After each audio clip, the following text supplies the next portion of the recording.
So welcome and thank you for joining to this webinar organized by REVA University and REVA Academy for Corporate Excellence. This series of webinar we are doing as a precursor to talk about our upcoming uniquely designed programs on AI, which is a master's level program, an MTech or an MSc program. And we have been working in analytics related area, data science and AI related area for the past 3.5 years. And Dr. JB Simha, he has been our mentor from the inception of our data science programs. He is the CTO of ABIBA Systems, but he is also the chief mentor at REVA Academy for Corporate Excellence. Dr. Simha comes with very strong background. He has been working in this area for 20 plus years now. He has been ranked recently as the top 10 academicians in data science, though he is a practitioner by spirit and by heart. Dr. Simha is going to talk on how to use these programs to fast track your career and get into an exciting field of AI, because we strongly believe that tomorrow every business has to be driven with an AI tool or an AI platform in mind, because that is how the data is getting exploded every day in and day out. And we believe that there are so much of value that AI engines are going to bring to the business as well as society. So Dr. Simha would talk about the kind of various areas that you can explore, the kind of careers that you can explore in this vast realm of artificial intelligence, which is just thrown open to all of you. So all the best, and over to Dr. Simha. Good evening, everyone. So let me give an idea. Where are we? What are we doing? So is AI taking over the world? Will it happen? From my side, since 20 years, I don't see that. For next 20 years, I don't see that. AI is not going to replace human beings. It will replace the repetitive jobs. It will replace the jobs which are likely to be of a different kind. Other than that, I don't see where AI is likely to affect the jobs of the people. In fact, the same fear what people had when computers came, computers will replace people, robots will replace people. Now AI will replace people. It is impossible. AI will not replace the people. But what exactly AI is doing? Are there any jobs for AI? No, I'm not doing anything. What I'm trying to do is I'm trying to collect the news that's available, the trends that are possible, and my experience, my insight of where the AI is going, what exactly you had to do to migrate yourself or transition yourself from whatever you are to the AI driven one. So that exactly is what I would like to discuss today. In fact, one of the things which caught my eye was everybody is pouring millions in startups, in large enterprises, and all those things. Made plenty of money has been spent. Now there is no reason, because still they are experimenting. They don't know what to do. That exactly is the problem where the transition is easier. If everybody knew what exactly is the job description of the AI engineer or the person who is coming as somebody from some other domain, maybe programming, maybe ETL, maybe BI, maybe domain, they are moving into AI. What exactly is the job description that is likely to be? Still we are experimenting, and that exactly is the twilight zone. Maybe another 2-3 years this particular trend is likely to be there. Now data scientist is well defined. What exactly we expect from the data scientist is known. What exactly we expect from somebody who has been trained in AI? Not exactly. We are not clear. Though with 20 years of experience, some of my seniors are with much higher experience than me. We are not in a position to foresee what exactly will be the AI addition that is likely to be given to a programmer, a domain expert, how it is likely to succeed. So what we have done is we understood how exactly the transition is likely to happen, and what are the possibilities or what are the chances that somebody is likely to be replacing the old job with new AI trained job.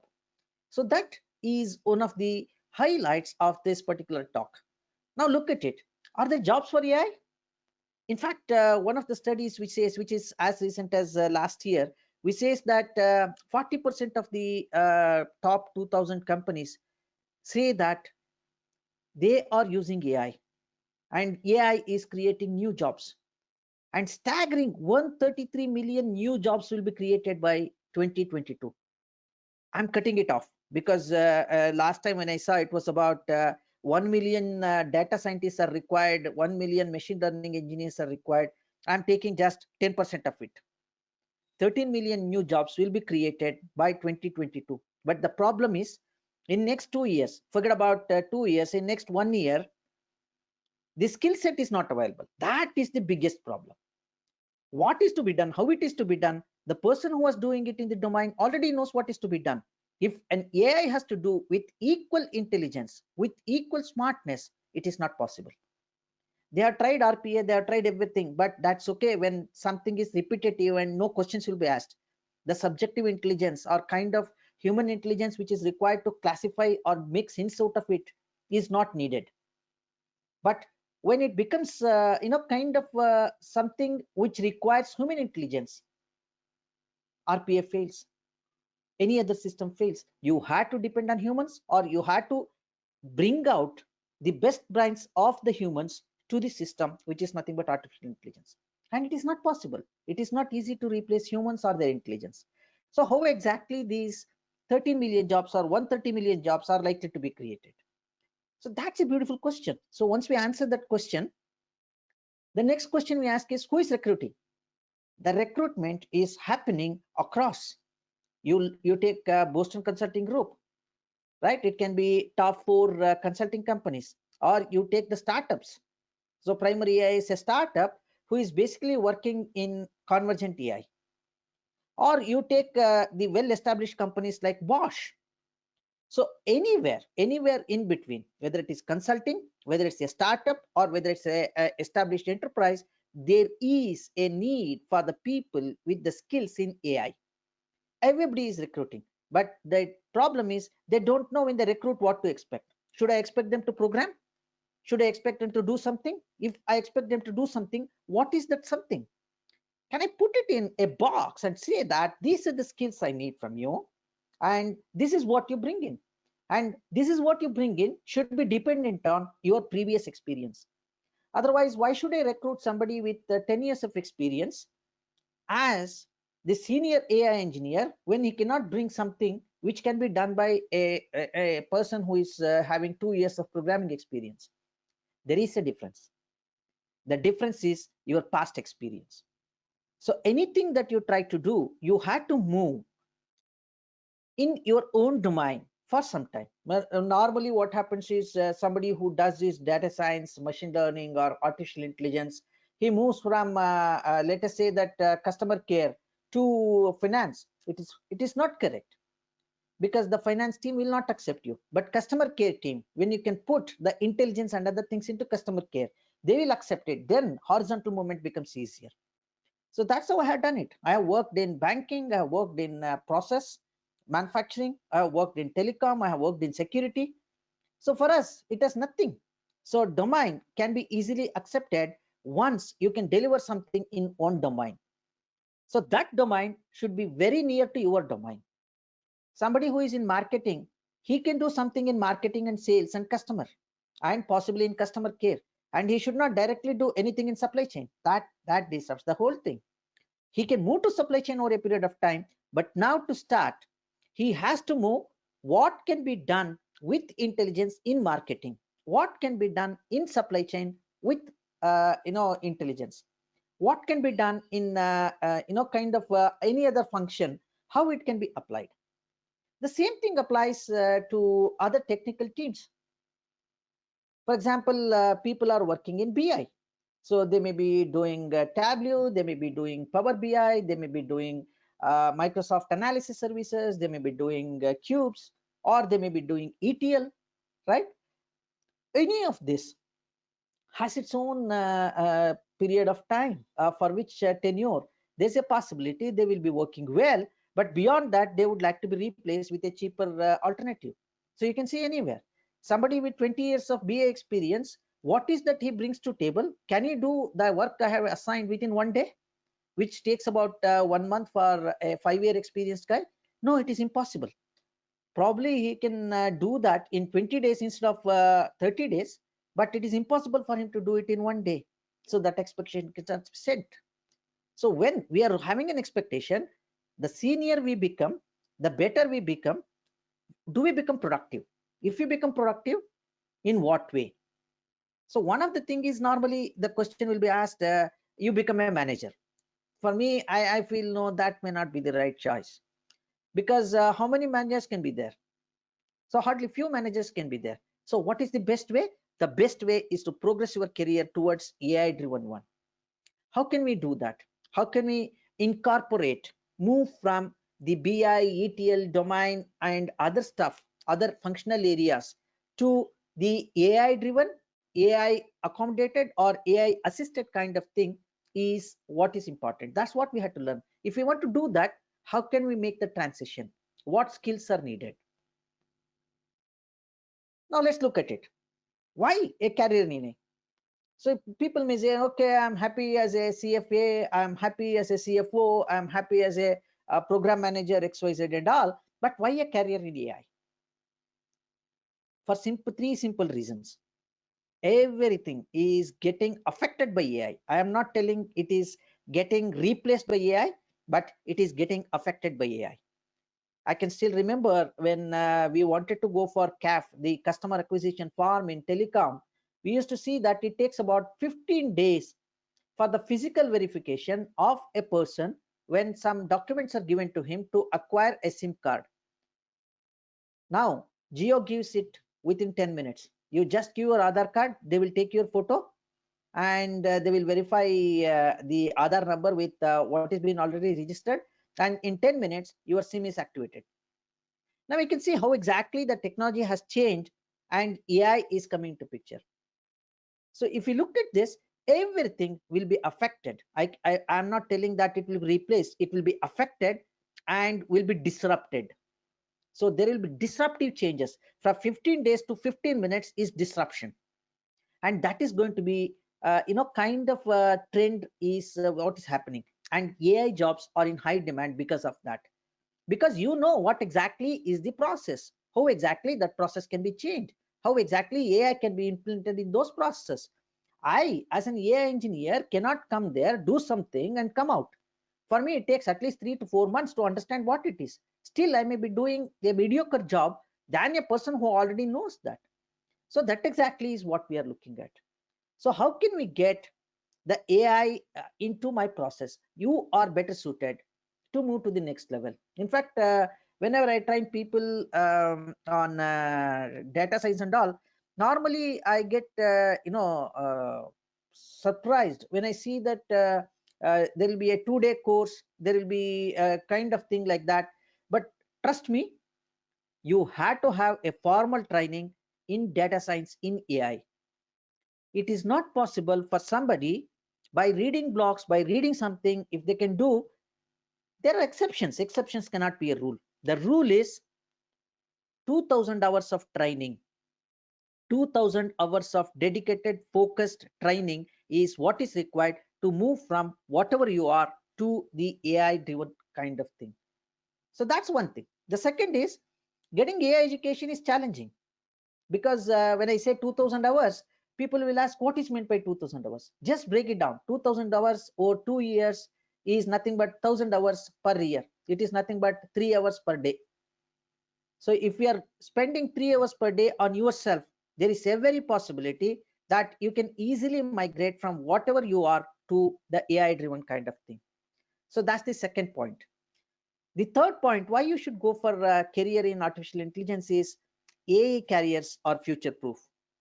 In fact, for me, for next 10 years, uh, I don't see any decline in the requirement for the people with the knowledge of the business and AI.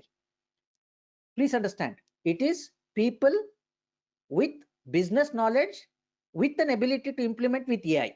That exactly is the job description. So it is not somebody who can write the code. It is not somebody who knows the process. It is somebody who knows the process, who can implement it and who can add the value. It can be he or she, right? Probably when I mention he, just take it as he or she. Just you have to add s to the front of h, right? So no gender bias here. But AI careers are future proofed. So trust me, when I started 22 years back, I knew, because for me this is by choice, it is not by chance. So by choice I liked it and I'm doing it. That's what I advise everybody. Do you like what you're doing? When you like what you're doing, that's the point where you can bring artificial intelligence. When you don't like what you're doing, it becomes difficult, because it should not be a lure to get a new job. Rather, it's an upgrade of your existing job. But with this job I can work, but when I add AI, my prospect in the job market is much better than without AI, kind of thing. That's exactly is what we have to have in mind. The mindset that we had to go with is, I enjoy doing AI. And trust me, AI is beautiful. In fact, I always suggest AI should have been taught in the first standard, because we'll come to that, how exactly we do what we do, what is that you can expect in AI and things like that.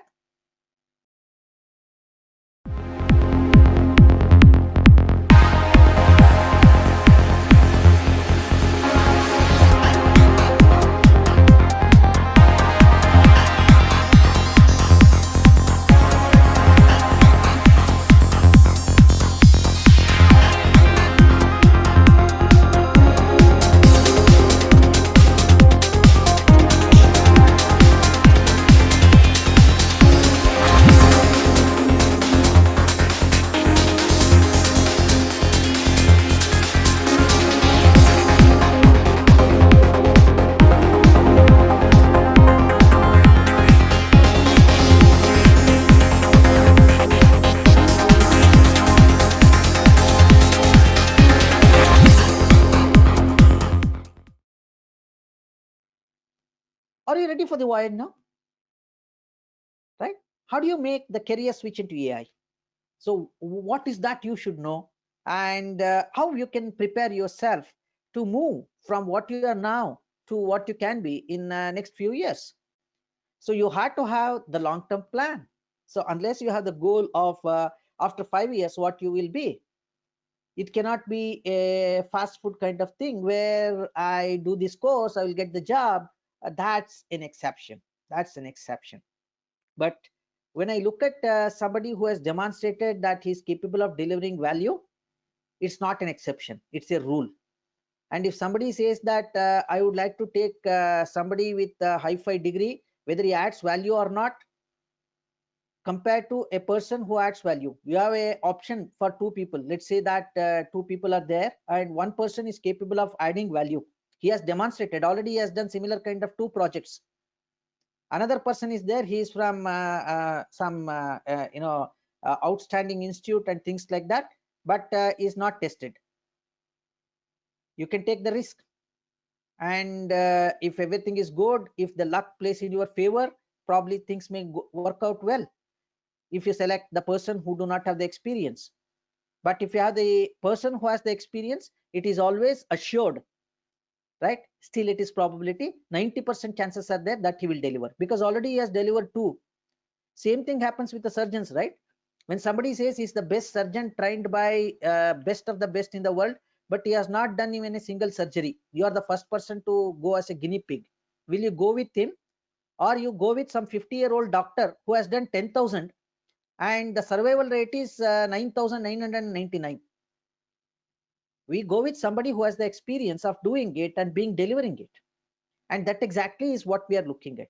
Whenever you do any project here, it must be related to your system, it must be related to your function, it must be an added value to the enterprise.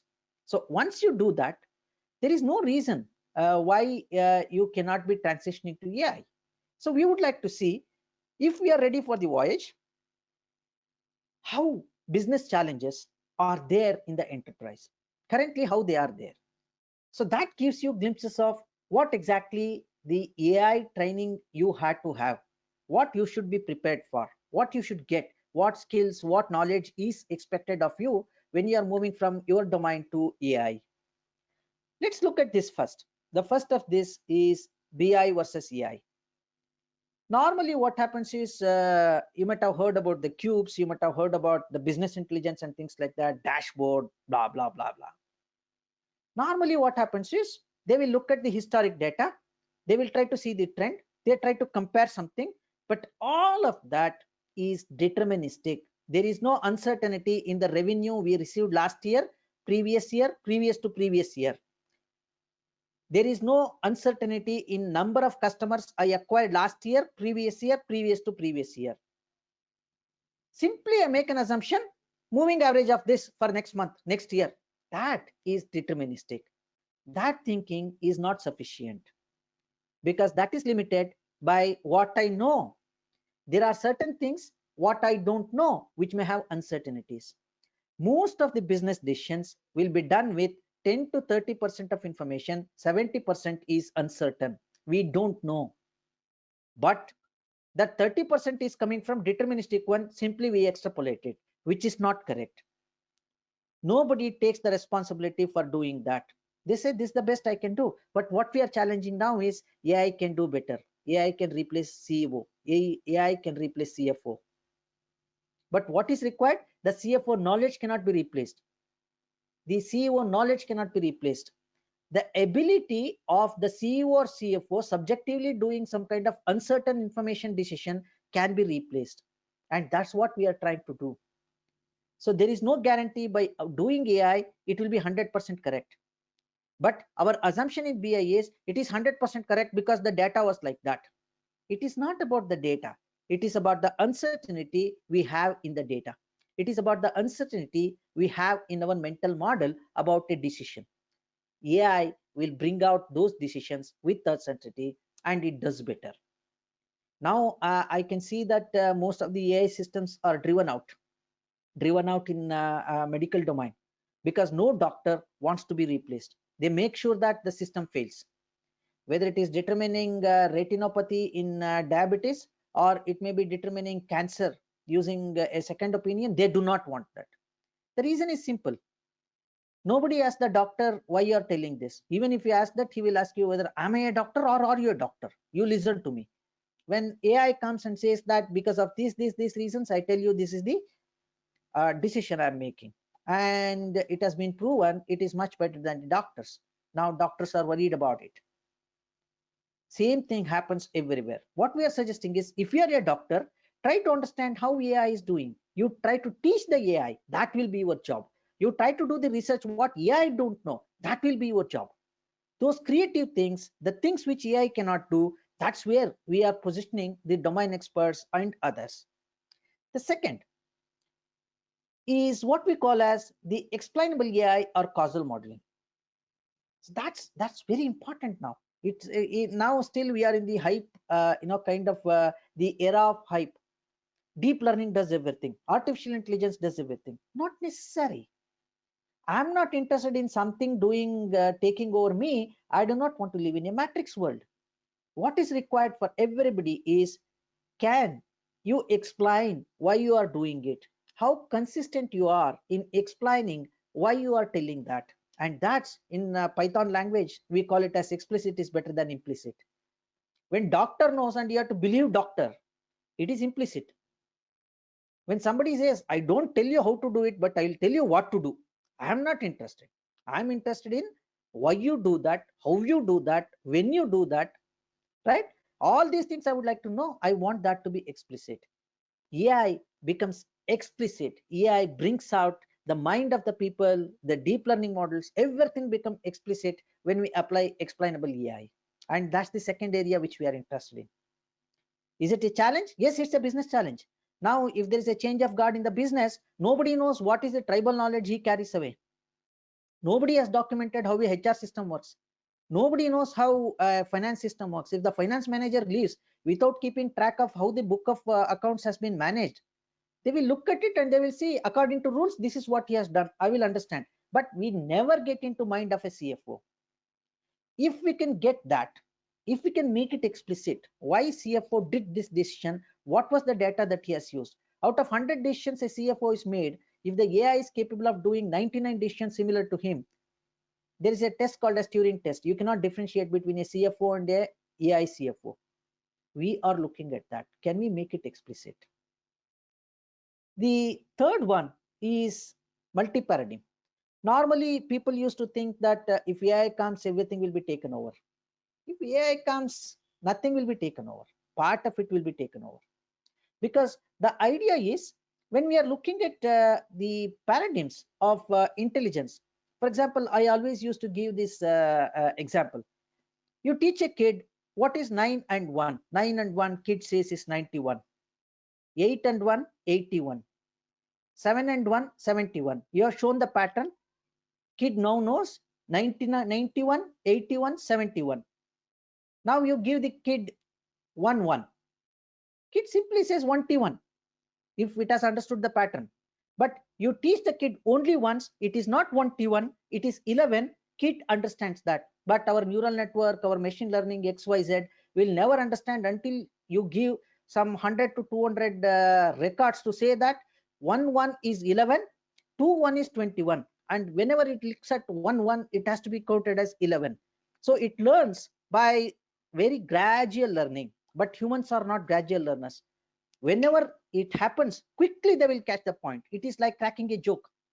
Somebody will take it to the peak and drops you. That is the joke. And humans are very good in that. And that kind of learning is one type of learning. So that learning is possible only with humans. That's why we call most of the intelligence as human in loop learning. We do not want everything to be automated. There is no meaning in that. The second kind of learning is called as rule-based learning. Over a period of time, people will observe something and they make it as a rule. In fact, I still remember the rule. You drink the castor oil, your intestine becomes good. That's a rule.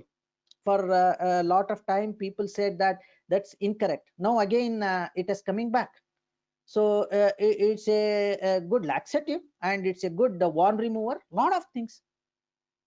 Now that's a rule and it is harmless. So it's a rule. So rule-based thinking is another thing which is explicit. Now comes the third kind of learning. It is called as model-based learning. You go to a doctor. Doctor looks at you and we say, what you have? I have fever. Oh, you have fever? Probably it's a local flu, and he gives some paracetamol. After 3 days, the fever is not subsided. When you go back to your doctor, he advises to go for some tests. You ask why. Doctor says, I'm expecting a D fever or a C fever or a kind of XYZ fever. So he says some fever. I would like to rule out that possibility. Earlier, he had a model. Whenever it is fever, 95% of the times it is flu. Just give simple paracetamol kind of antipyretics. Just reduce the fever. Rest of the thing will be taken care by the body. Now, a new information comes with your blood test, which says that it is negative. Then he takes a different action. If it comes as positive, he takes a different action. The action he is making is based on the new information that is coming. That is model-based thinking. So model-based thinking is the third way of analysis or modeling or AI. The fourth is called as machine learning or deep learning. So basically, it is very simple. You try to show something and you try to tell what is it. The system will try to map it between input and output. Whenever input is given, subsequently it tells you what is the output. How accurate it is? It may be accurate 10%, it may be accurate 100%. Generally, in between 0 to 100% is the possibility for accuracy. In fact, if you look at sentiment classification, when somebody says, let me take NRC, which is a controversial topic. For some people, it is correct. It's a positive sentiment. For some people, it's a negative sentiment. Nobody agrees, right? We need not have to be 100% accurate. So that exactly is what we are trying to bring in here. So if such is the case, there is no single paradigm which says that I can solve end-to-end the whole problems in the world using one neural network, using one particular technology, using rules, using expert, using model. No, it is not. It is not. So you have the experience to validate those models. How can you build these four type of models, combine them, try to give a hybrid model? So this is another set of career move that we may likely to have. The next is AI based systems are new normal. It is not that no, my thing will not be affected by AI. No. Now I feel more so after seeing the humanitarian crisis in Bangalore, when the oxygen is not available for the COVID patients. I'm asking, do we need any kind of system there? When a doctor is not available to treat another doctor, I'm asking, do I need a human doctor to treat these patients? So the question comes, is there a possibility that the entire crisis management can be done by the robots, managed by the experts, the scientists, not exactly the people who are doing it? Because we felt that most of the healthcare professionals were afraid of getting it infected. I don't blame them. There is nothing right or wrong about it. It is not about they do it, that's why they have been paid. No, it is not about payment and all. He may leave the job and go. The idea is, even they are mortals, they are afraid. In such cases, how AI can be used, that's more or less ethical question. Should we use a doctor to treat a patient? Doctor, if he's alive, can treat 200 patients, but if he's dead, he is one among that statistic. Same applies to anybody else. So can we use a robot there? And it becomes a new normal. But that creates another ethical problem. If robots can treat, why do we need doctors? I cannot answer that question. But for me, a human life is more important. Probably I may go ahead and try to influence anybody who builds such kind of system, or I may be a part of that system. So we may be building a system which can coexist. In fact, some people like Elon Musk are already doing singularity. They try to make sure that androids and humans exist together. But for us, some of us at least, all these systems should be subservient to us. We do not want to be ruled by AI. We do not want to be coexisting with a robo and sleep on robo's lap as my mother's lap. Never. We never do that. So the systems are new normal. How do we adapt to that new system? Nobody knows how do we adapt to the new system. The domain experts who are coming there, they can see both sides of the coin. I cannot see, being an AI developer, I cannot see how the others feel. For me, this should be how it should look like, and I end up there. But a domain expert who could have done that business can understand that better. So this is a set of canvas elements which is visible in the enterprise. You can take it as a challenge. That's why the enterprises are not accepting the AI as part of them, or the other side of it, the opportunities. For me, these are the opportunities where the jobs will be created. Exactly, these are the topics where the jobs will be created. So this is what we are looking at. This is where, if you are transitioning, this is where you will be working with. So either you are moving from BI to AI, or if you are already there in a programming kind of thing, you are making it explicit. If you are a domain team, you are making things explicit. And if you become full-fledged AI kind of thing, you will be looking at multiple ways of building intelligence, right? Normally I ask a question, do silicon has intelligence? People say no, intelligence is available only with organic animals like humans. Nobody else can have that. That can be questioned. That it's a supposition, presupposition. It can be questioned. So it is not about that. It's about, in any of these areas you can participate. So these are the opportunities. See, if that's the case, how do you enter? Where do you enter? So you have to ask a question. In your domain, can you start at this place? Do you know what are the metrics that measure how effective your function is? People call this as dashboards. People call this as scorecards, XYZ and all. Now, generally it is KPI driven or number driven. So you should know your domain. And within that domain, normally people will ask me, I am from ETL domain, I am from BI domain. If you are there, you are working for one domain. You may be working for multiple domains. That's good. If you are a BI professional, if you are a ETL professional, you should get into, you should understand what is the domain for which you are doing that particular work. So in such cases, all these apply. First, understand that you must know the KPIs, the meaning of KPIs, what happens when KPI changes, what happens when KPI goes up, goes down, what action has to be taken, why it has to be taken, what is causing that KPI to go up. So you should have that domain knowledge. That's what we test. Before I ask anybody to do any kind of AI kind of transition, I'm looking at what exactly you know about your domain. Do you know the key performance indicators, right? They will tell me, I know 500. Wow, pray. You know 500. Then tell me, what are the top 2 KPIs without which you cannot live? Do you ever seen doctor taking 20,000 measurements, 500 measurements? They take only 2 vitals, the temperature and blood pressure. Rest of the things are details that comes later. But if your temperature is normal, your BP is normal, mostly it is a mental case, not a physical case. It's not a pathology. It is a psychological case, right? So if they are not normal, then they would like to look at what may be the cause of a particular problem. So that's exactly how I want the domain team to understand their function. If they know that, they're already in this. Probably they may be using BI. Now, they give the reason for this, and this reason. I'm taking this decision. You are making your decision explicit. The knowledge for making this decision is becoming explicit and evidence driven. Can you understand that? Can you participate in that? Can you make sure that in your domain you write a book about how exactly it has to be done? This is why it has to be done. So once this is done, you know KPIs, you know evidence, you try to go for knowledge based decision making. So it is knowledge driven. You try to build machine learning models, you discover the rules, you discover the patterns, and come back here. So it will be a loop. It will be a loop like this. Start from KPI driven, go for evidence driven, then come back and change the KPI or change the thresholds.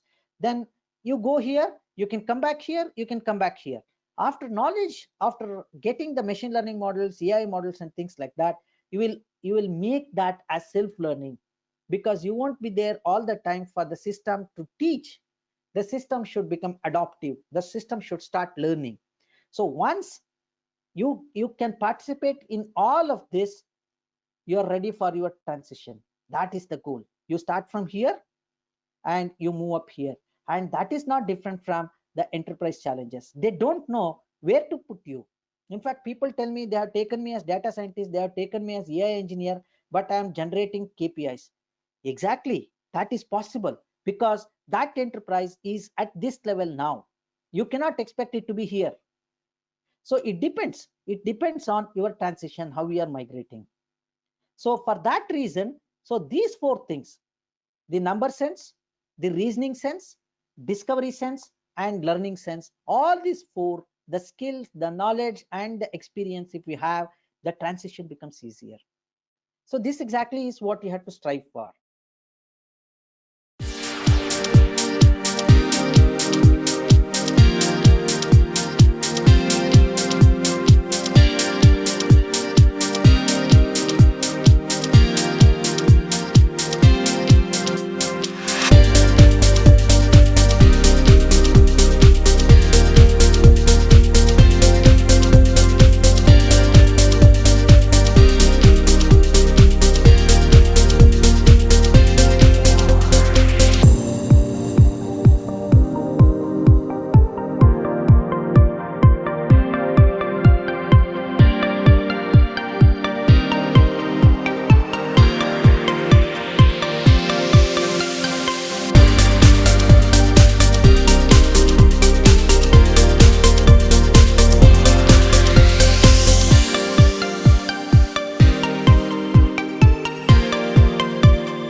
Is meaningless.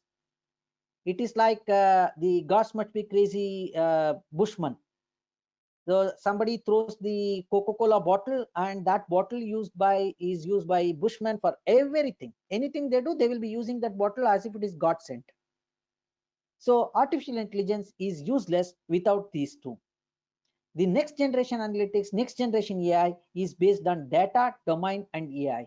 There is no generic AI tool where you can plug and play to any domain. It is getting verticalized. So it is getting verticalized. So how do we do this? We try to get the data from multiple sources. We try to have the domain knowledge, and we apply artificial intelligence. We would like to see how much of this you bring in. Some people who are already working in artificial intelligence may lack these 2. Somebody who is already working in data, let us say that they are from ETL, they are from BI background, they lack these 2. Somebody who is coming from domain, they lack these 2. Now the idea is, can you synchronize these three?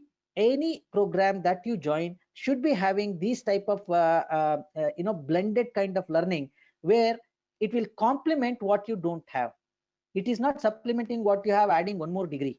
Rather, if you have domain knowledge, get into these two. If you have data or ETL BI kind of knowledge, get these two. If you are from pure artificial intelligence or statistics background, get these two. Never leave only with one. That is not going to help in the future. So the idea is, can you become a person with this, the balanced skill levels in these areas? So it is a T model. Your domain knowledge is very high, your data knowledge is very high, or your AI knowledge is very high. This alone is not sufficient. That is your specialization, but you must be broad. You must have artificial intelligence expertise, you must have domain knowledge, you must have data knowledge. What exactly in AI? We are looking at cognitive reasoning. Why I am doing this? What is meta learning kind of thing? Machine learning, then natural language processing, right? When I say machine learning, it includes deep learning also. So we would like to get into these areas. So once we get into this exactly is what we are supplying, or what we are providing, delivering to the enterprise. The first is a smart dashboard. It is not dumb dashboard with 500 KPIs.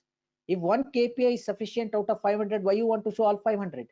That's one thing that AI can do.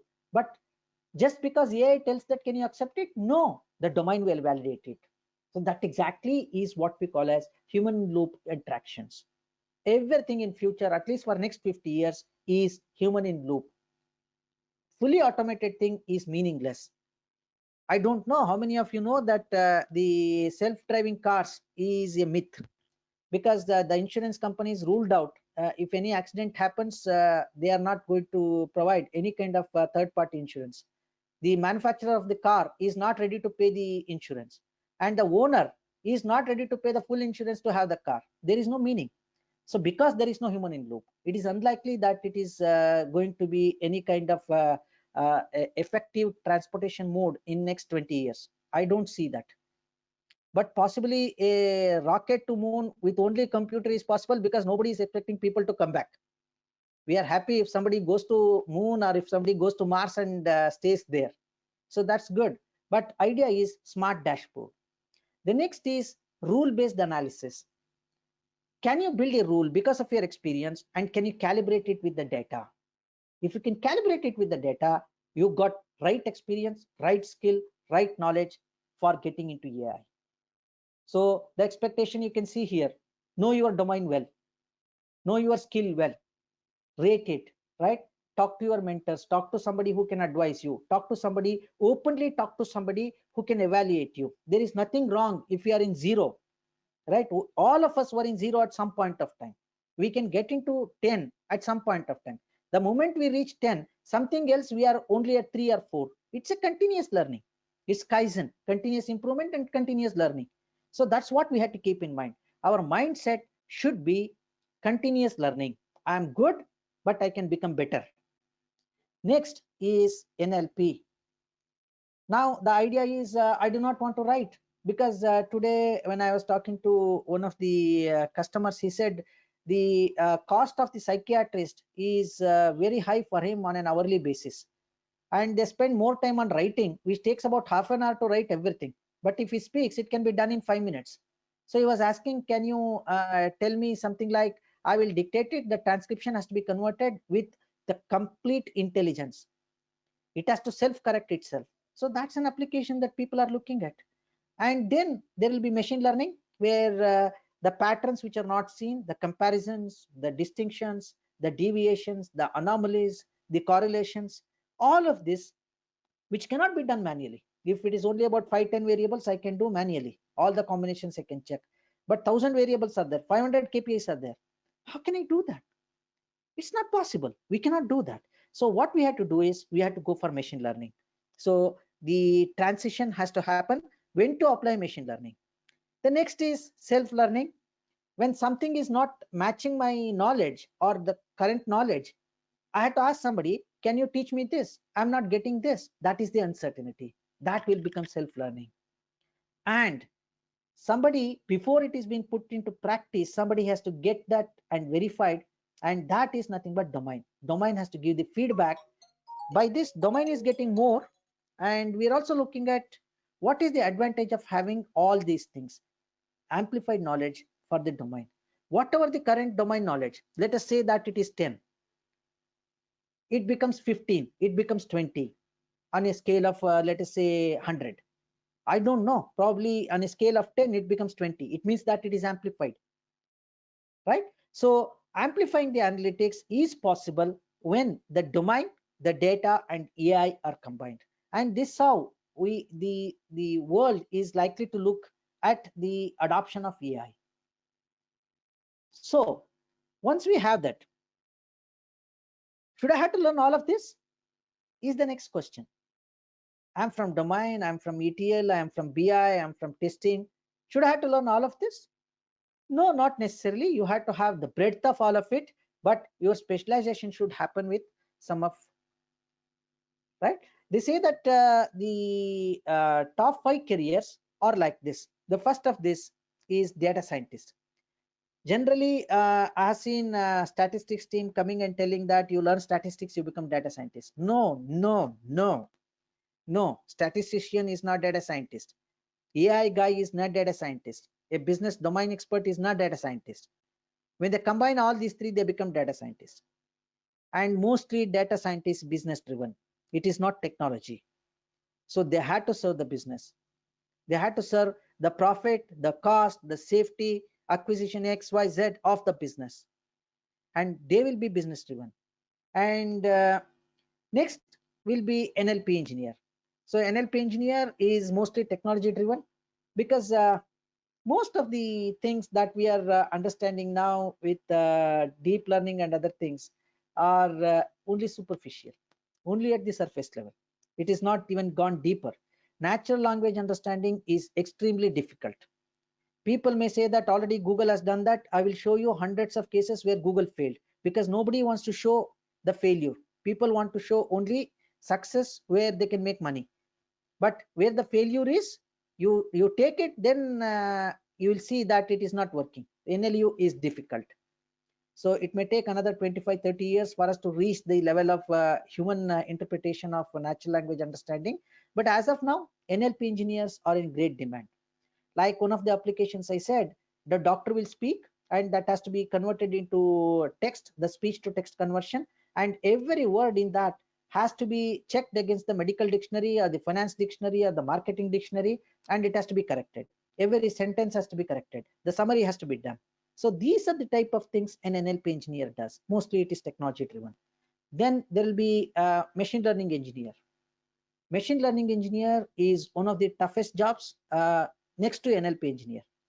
It is much easier compared to NLP engineer, but ML engineer is heavily technology driven.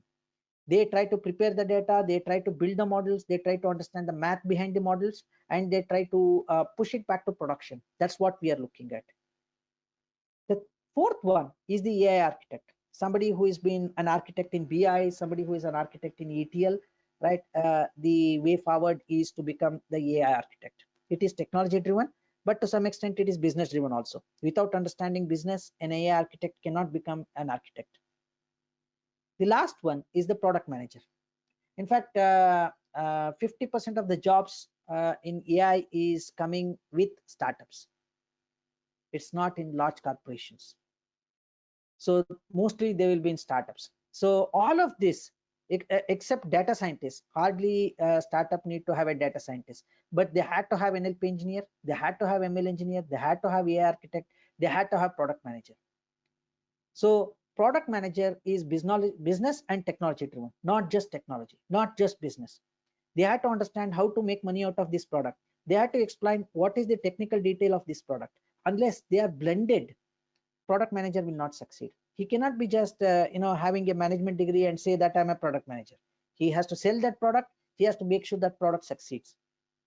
So these are the 5 specializations which has been given by the Northeastern University as the next 5 top 5 careers, right? It is not telling all the possible things. These are the top 5 careers, and which are possible. It carries up to around 60% of the jobs will be in these areas. Either you'll be a data scientist, or you'll be an NLP engineer, you'll be an ML engineer, you'll be an AI architect or a product manager, depending on your specialization. But try to have AI breadth and try to have one depth. As you have your domain, you can be an ETL person, you can be BI person, you can be a domain person, you can be a programmer, you can be a tester, right? You have the breadth there, you have depth there, right? Your breadth will be, you can test any of the applications. It is not necessary that you will be testing only the financial applications, right? So the second is, uh, once you look at it, uh, okay, I'm okay, I can do with this, any of these jobs are okay, because 60% of these jobs, the 133 million kind of jobs, I doubt, but 13 million is possible, because normally we have been taught in AI, anything somebody says, take it with 10%, don't go more than 10%. The truth is 10%, 90% is kind of exaggeration. So if I take 10%, also 60% of this 13 million, right? Almost somewhere around 8 million jobs will be available in these areas. And this is where you had to be. So if you are technical, get into this. If you are domain, get into this. So these are the two for the domain. Not that the technical should not get into this. The domain should not get into this. It depends on your appetite. It depends on your deferred gratification capability. It depends on your commitment to understand how you can learn. Because one of the models we have in our brain is the learning. Normally for us, learning stops after PUC, right? Even at PUC, it will be trained learning rather than learning for knowledge, right? So how do you migrate them? So you should know what is your ikigai. Ikigai is nothing but what is your purpose. Your purpose has to be well defined. You have to start with the end in the mind, not okay, it's a good job, right? Let me transition there. No, no way, no way. Don't do that, please. Don't do that. So you have to understand AI with your domain is everything that is needed for your domain. That should be your purpose. You are the go-to person. Do you believe in yourself? If you believe in yourself, that is your ikigai. Start with that end in the mind. What you want to be after 5 years? If you are XYZ at 5 years in AI, that's good. That's good, right? Don't hesitate to have your financial position also. I must be getting 3 times this. For everything, you have to pay the price. What is that you bring the value? If you get 3 times the salary you're getting now after 5 years, you must add value. Have that end in mind. And you have to become a polyglot. It's very, very important, right? Normally people say, tell me what is one language I have to learn in one day. I will take learn Python in one day, learn data science in one day. I want to become something. No, no, no. You must be patient. You must have patience, right? As I told you, 800 hours is a minimum, right? And 2000 hours is a good stage where you can demonstrate your capabilities, and you can make sure that the people who are looking at you can accept your projects, do the projects, and go for progress over perfection. Don't ever become perfect. You cannot ask, tell me one book, if I read everything and memorize and do everything. No, it is not like that. It is not like that. It is about, compared to yesterday, what you know better today, what you have done better today, what you have progressed is what is important. So that we would like to see how we can do it. Market your mousetrap. You may do everything and you can hide in your home. You do not want to speak, you do not want to publish, you do not want to network. That's not okay. That's not okay. So you have to market your mousetrap. Normally we say, no, you may have the best mousetrap in the world, but if you're not marketing it, nobody will purchase it. Nobody knows what you are. So network yourself, speak and publish. Next is complement your skills. Normally what happens is, the coders, they say that, no, give me the specification, I will drive. In fact, I have seen so many things. I'm okay to replace them, because anyway they need specification. If I give a specification, I can get it done from anybody. There is no problem. But the problem starts when I ask the programmer to talk about business. Same thing. Business may say, I'm the best in the business, I have been trained in Harvard. Good. Can you code? No, I will outsource the code. That is not okay. You have to complement your skills. The business should learn to code, and the coders should experience the business. It is not knowing business. There is a gap between knowing and doing. So you must have done the business, you must have sat with the business guy and take the response. The moment you take the responsibility for generating money, you have the experience. Otherwise you don't have the experience. Experience is not number of years you are working in that particular area. That is not experience for me. That can be day one day experience multiplied by 365 into 10 years. That is not experience. Experience is, can you take the responsibility for delivering it? Do you have the knowledge to deliver that? That exactly is the experience, and experience the business. Next is very important, demonstrate problem solving. So you have to demonstrate they can solve the problem. It can be increasing the revenue, it can be increasing the profit, it can be reducing the cost, it can be X, Y, Z, but demonstrate the value. Solve the problem. Nobody wants to recruit you, nobody wants to see you for the kind of coding you do. Probably that you will go to some technical thing. Nobody wants to recruit you because the enormous knowledge you have. They will recruit you because you add value by problem solving, and that exactly is what you have to look at. The next is embrace ultra learning. Let's accept we are all adults now. The way we used to study, the way we used to have the competition is not there anymore. Learning is a burden for us. Reading is a burden for us. Homework is a burden for us. When we say homework, generally in enterprise terms, it is called as assignment, take home kind of assignment, which is homework, right? Which is very difficult for us. But you had to go for ultra learning, a different way of learning. You can look at ultra learning. There are plenty of work. It's also called as rapid skill acquisition and things like that. So it is about working only for about 20 hours, 30 hours, 40 hours maximum, and come to top 25% of your profession. That exactly is ultra learning. How do you do fast, intense learning is one of the things that sets you apart from your peers. You had to embrace ultra learning. And any course which can give you this, you had to be, because when we are participating with some of the participants here, we always recommend this is the way you have to learn. And wherever you go, just try to adapt it. You expect this, because here your commitment is also important. It is not just the course provider who will be doing that, it is also you. We provide all the facility that is required for fast and intense learning, but your commitment is essential. So you had to do that. Then the way you have to learn is start with no code, because normally the domain starts, oh coding, no coding. No, start with no code AI. There are plenty of no code AI tools available, and try to solve the problem with no code AI. It's also called as onion ring learning, or ORL.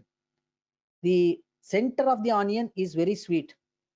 The rim of the onion is, very bitter sometimes, or sometimes, very spicy. So it depends. So but onion learning is the way we had to do. Start with no effort, with low code, then move to low code. You don't try too much code, you try to assemble the code which is already available, but you solve the problem. And then you go for the full code. You try to write this with PyTorch, with TensorFlow, with H2O, XYZ, or Python, whatever you want. That is full code. When you're capable of telling, at least I'm expecting the business to be in no code and low code, the technical should be no code, low code, and full code, but everybody has to do the projects.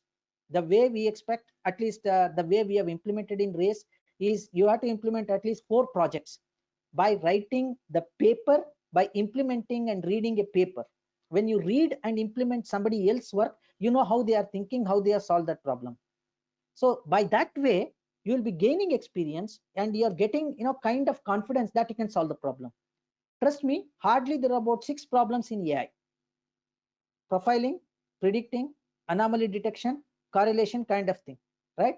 But normally I say that there are only 2 problems, profiling and predicting. If you understand these 2, you can do anything, right? But that requires experience. That requires implementation experience. You have to really implement the project, defend that project. So once you defend that project, the things will be yours, right? So this is the progression, how I want you to be moving from no code to the projects. When you implement the projects, it can be in any domain. Don't worry about the domain. Any domain, when you implement the project with no code and low code, it is more than sufficient. But when you are moving to NLP engineer, when you are moving to ML engineer, you have to be with full code. though it is not required for the architect and the program product manager. For the NLP engineer and machine learning engineer, full code is essential. And full code doesn't mean that copy and paste, because I have seen a lot of people writing blog. When I move from one blog to the other blog, the same thing, without even giving credit, they have copied it, which I feel is a bad thing. You learn from there, but don't copy it as it is. Try to take a different problem, implement in a different problem, and then try to write your blog. So that exactly is what we are looking at.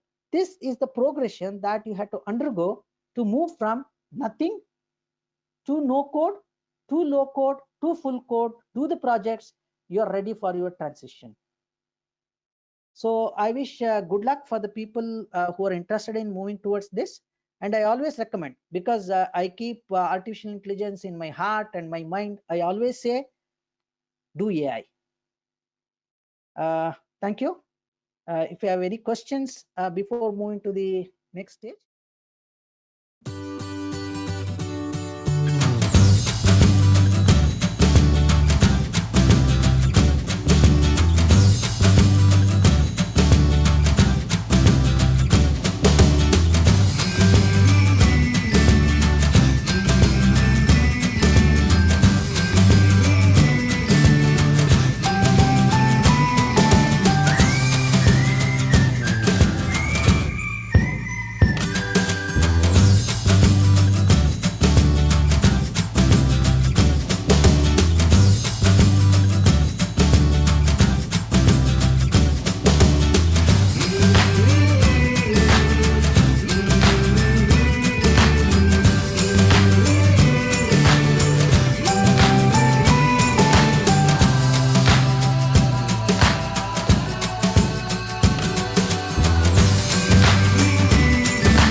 Prof, I am sure everybody is now spellbound about the opportunities that you have thrown at them on various facets, and we would wait for some questions. Please post in your chat window there.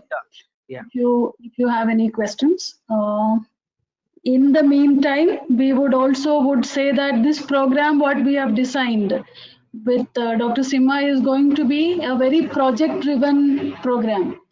That is where we would feel that you will get exactly the skill sets, that the breadth of the skill set that what Dr. Simha has mentioned.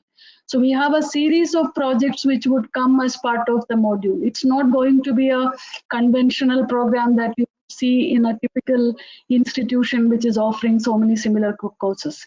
And the projects are industry grade, large scale problem solving is what we would look at.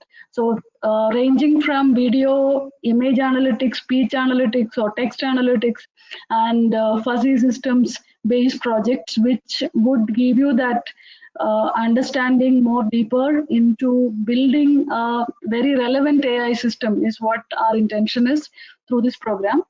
And I am getting a set of questions in the meantime. What is the prerequisite for this program? So ideally, you need to have at least about 3 years of experience. As Dr. Simha says, any domain are welcome. If you have programming background, it would truly appreciate, because we have limited seats only, and it's going to be a research driven program. So either a data science background or a bit of programming background, not exactly that you might be doing in AI, but related field would actually help you to come into this program.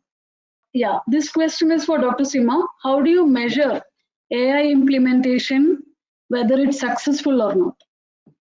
Yeah, basically, there are certain standards. One will be the revenue standards. Let us say that by revenue, I meant it can be revenue, it can be cost, it can be profit, the dollar value standard.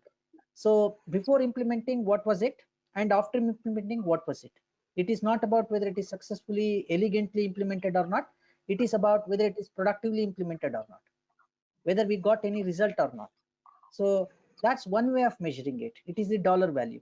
The second is basically acceptance. It is something like WhatsApp. When WhatsApp came, few people started using it as a part of as a replacement for their SMS and things like that, messaging.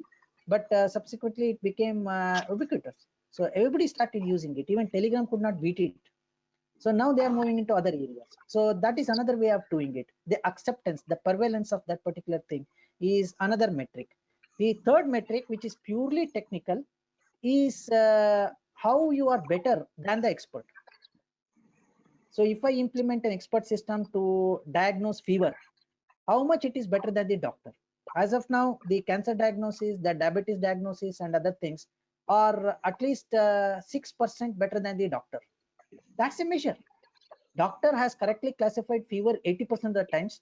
AI has classified the fever correctly 86% of the times. It is 6%, 6 percentage points, not just 6%. It is 6 percentage points better than the doctor. Now it is up to you whether you would like to use the AI as a second opinion or you would like to go with the doctor. That's the second way of doing it. And there is a third way of doing it. Normally, what big companies do, only what is successful will be shown, either the revenue or the accuracy of acceptance, that will be shown. So that we are not interested. Coming from the academic and other backgrounds, I prefer to go with you show the revenue, profit or cost reduction, things like that, improving performance, improving productivity, XYZ, whatever the metric that you're taking in terms of dollar value, or you try to show the accuracy of analysis, the outcome analysis in terms of an expert with AI. So that makes it very clear. Then the decision is up to the enterprise to see whether to replace it with the expert with the AI or not. Okay. Shivam Sharma has a question. He says, I have been practicing data science using R for a while. Now, what are the steps I should take to further enhance my skills? So if you're already doing data science, you have to now gauge your progress. You have to evaluate your progress, what kind of projects you have done so far. Can you demonstrate the value of your projects? So if you have demonstrated value of your project, what is the next order of magnitude on those projects? Let us say that you're working on churn reduction, you are working on acquisition, things like that. That becomes very generic now. So now we have to move towards, can you look at other systems? Have you done it for the whole enterprise? Can you take up the entire set of systems? That's one way of looking at it. The second is, yes, R is a good thing, but Python R are limited in the sense that I don't know when Python will be replaced, when R will be replaced, or you're polyglot now. So try to move into using both the systems and try to add the third point, which is the SQL based one. Learn SQL and try to go with Spark. So you can use SQL kind of thing both on text as well as the structured data as well as the streaming data. So when you can work with all the three, you have enhanced your skill level to the next order. And look for projects in those areas, probably an IoT kind of real-time predictive maintenance in case of streaming, or possibly detecting anomalies in the text streams in case of social media, or any of that. Do some kind of real-time streaming projects, do some kind of large scale kind of projects with respect to the big data, and then try to do some kind of the hybrid kind of technologies. It can be a kind of conversational AI, it can be kind of the combined things with deep learning for text or anything like that. So try to move to the next level, increase the complexity and come back and try to see whether what you have done with a 20 layer deep learning network can be replaced with k-means. When you can do that, when you can do the complex analysis to be done with the simpler methods, you have achieved the ultimate. So that should be your way forward, how you have to move towards. Yeah, the next question is from Srikanth. He's asking whether math knowledge is necessary for this program. If we are getting into NLP engineer or ML engineer, math knowledge is necessary. It doesn't mean to what level of math knowledge. So if you ask me for the ML and NLP engineer, I expect they must be comfortable with linear algebra and calculus. Comfortable. I'm not telling they should have passed MSc in calculus. I'm telling when I say integration, they should know how integration can be implemented using a stepwise addition? Can they do that? It is nothing but integration. When I say differentiation, can we subtract the smaller things, take the differences between two elements and do that? Do they know how to implement mathematics in programming? Because anything in programming has to be discrete. There is nothing called as continuous analysis. But if you look into math, everything is continuous or discrete. Linear algebra is discrete. The calculus is continuous. Can you convert between these two? That kind of practical knowledge is expected. Not knowing math exactly, you need not have to derive math. You have to have intuition of that math. That much knowledge is sufficient. Exactly. That's a good. So if you could change the slide to the next one, we would also explain how our program is designed. So it has a very step-by-step method of learning, right?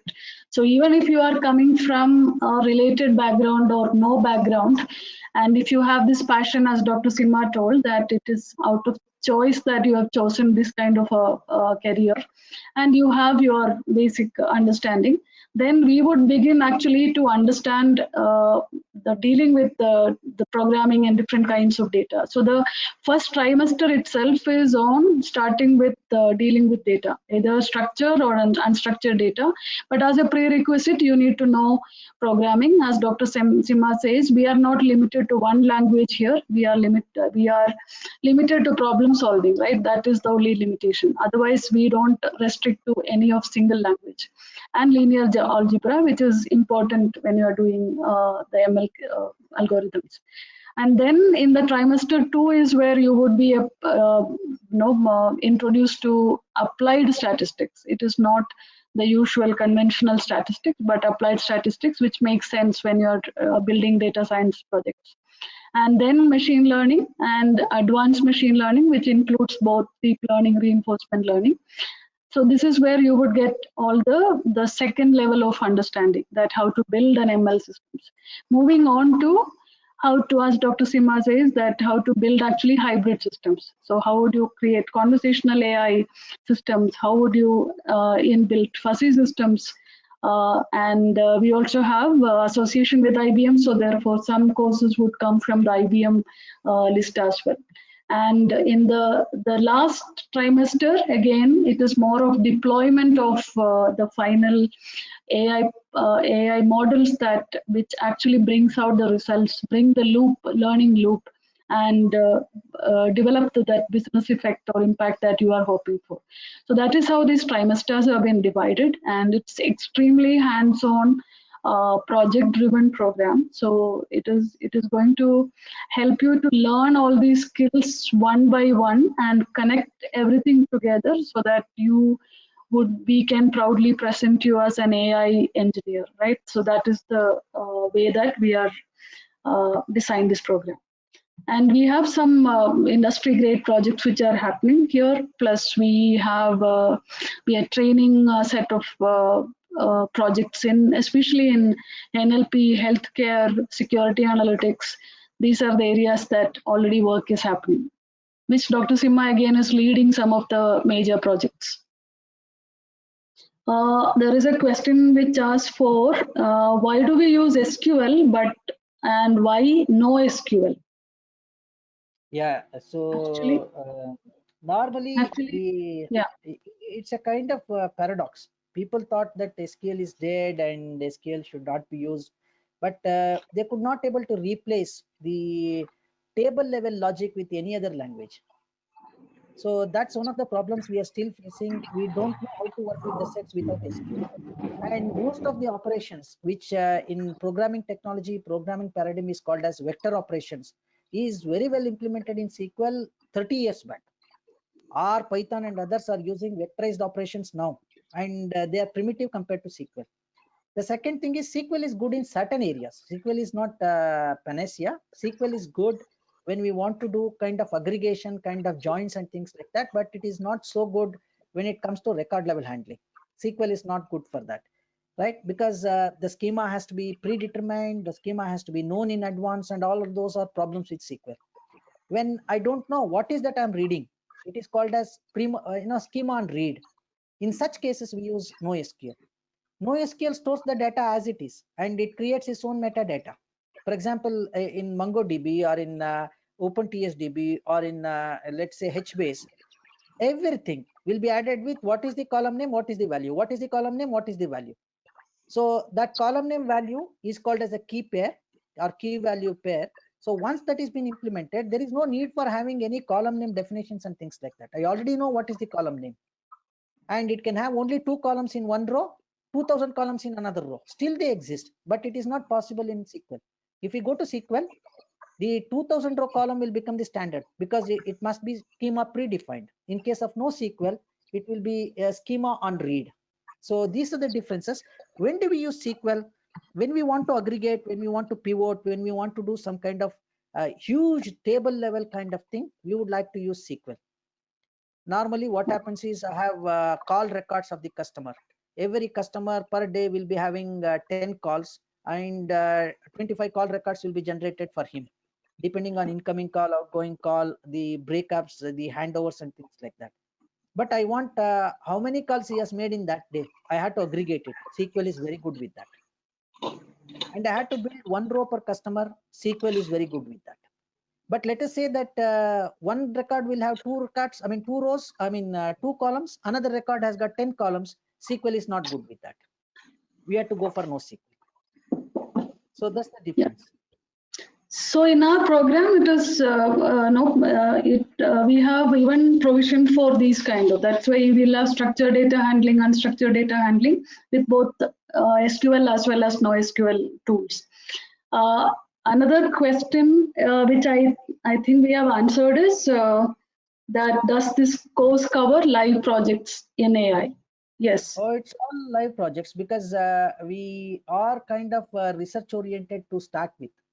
It is not theory or some kind of code given to you for hands-on.